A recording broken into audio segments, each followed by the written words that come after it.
AC में resistance लाता है। एसी में आपको हमको पता है कि वो पीरियोडिकली अपना डायरेक्शन चेंज करता रहता है, तो इसमें क्या करता है, रेसिस्टेंस लाता है वो, जिसकी वजह से जो सिग्नल्स हैं हमारे, जो हमारे जो हमारा करंट है वो क्या करता है, इजीली फिल्टर होता है। इसी की वजह से जो हमारा कॉइल है उसको हम चोक की तरह भी यूज़ करते हैं, उसकी तरह भी वो काम करती है, और ऑसिलेटर इसमें भी यूज़ करते हैं। जैसे हमारी पेंडुलम्स वाली क्लॉक होती है जो ऐसे ऐसे करती हैं, इसके लिए भी हम कॉइल यूज़ करते हैं। कि कॉइल क्या करते हैं कि एसी करंट को क्या करता है, वो एसी करंट को थोड़ा सा क्या बोल सकते हैं, एसी जो करंट होता है उसमें क्या लाता है, रेजिस्टेंस लाता है, जिसकी वजह से हमारे सिग्नल्स हैं जो फिल्टर हो सकते हैं। इसके बाद तीसरा है मैग्नेटिक जनरेशन। मैग्नेटिक जनरेशन में क्या होता है कि जब हम कॉइल लगाते हैं ना, तो कॉइल बहुत ज़्यादा ना high concentrated magnetic field release करती है।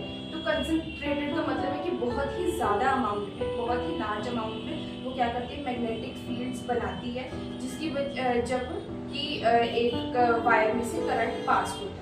तो which is fundamental for electronic Motors and generator, जो कि किसी भी मोटर्स या फिर जनरेटर के लिए बहुत ज़्यादा ज़रूरी है कि उसमें कंसंट्रेटेड मैग्नेटिक फील्ड बने, इसीलिए भी हम कॉइल को यूज़ करते हैं।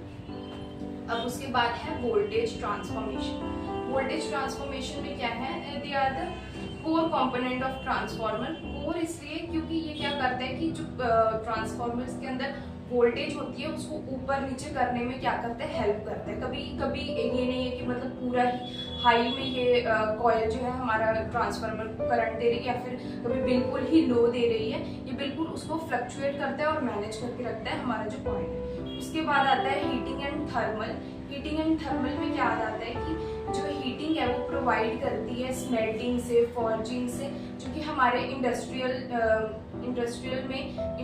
में हमारी बेसिकली यूज़ की जाती हैं। कि अगर हम कॉइल यूज़ करते हैं तो किसी भी जो सर्किट है उसमें शॉर्ट सर्किट नहीं आता, और कोई भी जो हमारी क्या कहते हैं, अगर हम सर्किट बना रहे हैं तो उसको अगर हम कहीं से भी उसको जोड़ करते हैं या फिर उसको कनेक्ट करते हैं किसी भी जगह से, तो वो भी पर्टिकुलर जगह जो है वो क्या मेल्ट नहीं होती। और इसको रेफ्रिजरेटर सिस्टम में भी यूज़ किया जाता है, थर्मल ये कॉइल को, क्योंकि ये कॉइल जब हीट होती है तभी हमारे जो रेफ्रिजरेटर सिस्टम है ये ठंडे होते हैं, इसलिए भी इसमें थर्मल ट्रांसफर होता है, इसलिए हम क्या करते हैं, कॉइल को यूज़ करते हैं।